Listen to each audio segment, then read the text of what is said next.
పసునూరు రవీందర్ గారు, వేదిక మీద ఉన్న పెద్దలు, సభలో ఉన్నటువంటి పెద్దలు అందరికీ నమస్కారం. జర్నలిజంలో నేను గమనించింది ఏంటంటే, రాయటం కష్టం కాదు, అడగటం చాలా కష్టం. ప్రశ్న వేయటమే చాలా కష్టమైనటువంటి పని. ప్రశ్న వేసి సమాధానం చెప్పించుకోవటం చాలా ఇబ్బందికరమైనటువంటి పని కూడా. ఆ ప్రశ్న అది మనకి ఎదురు కొడుతుంది కూడా. టిఎన్ శేషన్ అని ఒక చీఫ్ ఎలక్షన్ కమిషనర్ ఉండేవారు. ఆయన ప్రెస్ కాన్ఫరెన్స్కి వెళ్తే ఆయనకు గుండె దడ వచ్చేది కాదు, కానీ జర్నలిస్ట్లకు గుండె దడ వచ్చేది. ఎందుకంటే ఆయన ఏమడిగినా కష్టమే. ఇంకో ప్రాబ్లం ఉండేది. ఆయన మనం వరుసగా అడుగుదాం ప్రశ్నలు, నువ్వు అడుగు నువ్వు అడుగు నువ్వు అడుగు అనేవాడు. ఎవరి దగ్గరైనా ప్రశ్న లేకపోతే what sort of a journalist you are, you come to cover chief election commissioner of India and you are no question అనేవాడు. సో ప్రశ్న వేయడం అనేటువంటిది చాలా ప్రిపేర్ అయ్యి వెళ్తే కానీ సాధ్యం కాదు. ఇందిరాగాంధీ గారితో కూడా అదే ప్రాబ్లం ఉండేది. ఆమెకు తనకు అనుకూలమైన ప్రశ్న వస్తే బాగా ఉత్సాహంగా సమాధానం చెప్పేది. కొద్దిగా ఇబ్బందికరంగా ఉంటే ఆమె అటాక్ చేసేది ప్రశ్న వేసినటువంటి వాడు. ఇప్పుడు మన సీఎంలు అందరూ అదే పని చేస్తారు. ఒక సీఎం అయితే నేను నోరు తెరంగానే యువర్ థరోలీ మిస్టేక్ అని అనేవాడు. అరే నేను ప్రశ్న అడగలేదు సార్, అప్పుడే థరోలీ మిస్టేక్ అని అంటే ఎట్లా అనేది. నేను అట్లా ప్రశ్న ప్రిపేర్ చేసుకోవటం అది జర్నలిస్ట్ కాదు భిక్షమయ్య గారు, కానీ ఒక 52 సిరీస్ తెలిసి 52కు అప్పుడు ఏడాది 100 ఇంటర్వ్యూలు చేసి ఆ సమాచారాన్ని అంతా ఒక పుస్తకంగా తీసుకొచ్చారు. చాలా ప్రిపేర్ అయ్యారు. ఇందాక జీవన్ గారు చెప్పినట్లుగా చాలా ప్రిపేర్ కాకపోతే అది సాధ్యం కాదు. పైగా ఆయన జర్నలిస్ట్ కాదు, ఆయన రకరకాల వృత్తుల్లో ఉన్నారు. బేసికల్లీ ఓ పొలిటీషియన్. అటువంటి ఆయన ఆడ కూర్చొని సమాధానం రాబట్టడానికి అవసరమైనటువంటి ప్రశ్నను అది కూడా చాలా సాఫ్ట్గా అడగాలి. ప్రశ్న అడిగినప్పుడు ఇవన్నీ కూడా ఆయన దాన్ని అట్లా అడిగి చాలా సమాచారం తీసుకొని అందులో పొందుపరిచారు.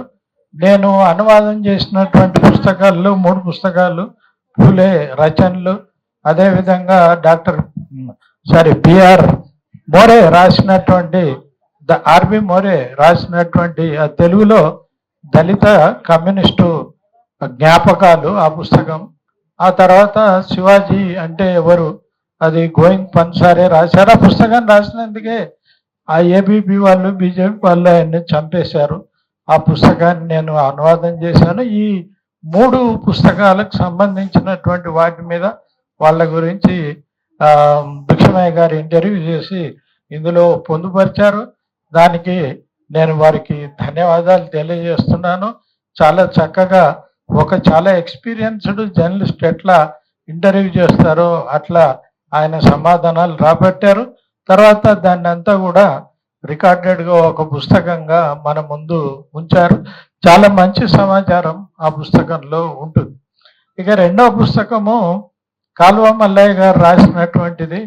అది కాలువ మల్లయ్య గారు అంటే నాకు చాలా గౌరవం, చాలా అభిమానం. వారు తెలుగు అకాడమీ ఆఫీషియల్ అకాడమీ దానికి సభ్యుడిగా ఉన్నప్పటి నుంచి వారి మీద నాకు ఎందుకు గౌరవం అంటే, ఆ తెలంగాణ యాసకి భాషకి ఒక గౌరవాన్ని తెచ్చినటువంటి వ్యక్తి కాలువ మల్లయ్య గారు. ఆయన ఎంత ఫ్లూయెంట్గా తెలంగాణ తెలుగును తన కథల్లో వాడతారో మనం చెప్పలేము, అంత బాగా వాడతారు. నేను ఎడిటర్గా ఉన్నప్పుడు కూడా వారి దగ్గర కొన్ని రాయించుకొని పత్రికలో పెట్టాను. చాలా తెలంగాణ భాషని అంత సాధికారికంగా వాడడం అనేటువంటిది ఇతరులకు అంత ఈజీ అయ్యేటువంటిది కాదు. వారు అంత బాగా వాడతారు. తర్వాత వారు మాదిగ విజయం అనే పుస్తకం రాశారు. ఆ పుస్తకం నేను చాలా తొందరగానే చదివేశాను. ఆ పుస్తకం చదువుతున్నప్పుడు మనకు అలెక్స్ హేలీ రాసినటువంటి ది రూట్స్ పుస్తకం, అది ఉగండా నుంచి బానిసల్ని తీసుకెళ్ళి యూరోపియన్ సమాజంలో కానీ అమెరికన్ సమాజంలో కానీ ఎట్లా ఉపయోగించుకుంటున్నారు అనేటువంటి దాని మీద అలెక్స్ హేలీ ఒక పుస్తకం రాశారు, దాని పేరు రూట్స్.